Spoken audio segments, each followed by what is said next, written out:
Here in biology at B&L, we're interested in developing plant oils as a replacement for many of the things that we currently get from petrochemicals. The advantage of this is that we can use sunlight and carbon dioxide to directly make new sources of materials that we need for society.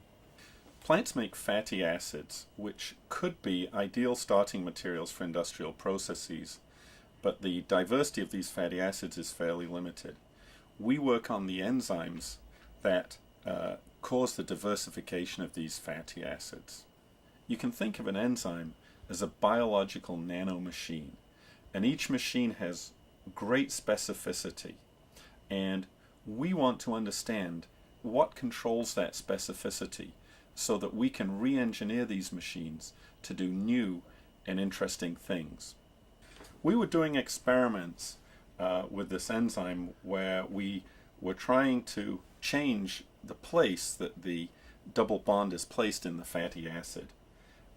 When we did these experiments, we found a very interesting thing, that the compound that we put in disappeared, and through the tenacity of Ed Whittle, we eventually recovered the product, and it was something completely unexpected. Instead of a double bond moving a couple of carbons along, we found the double bond changed its shape, and there was an oxygen introduced into the product.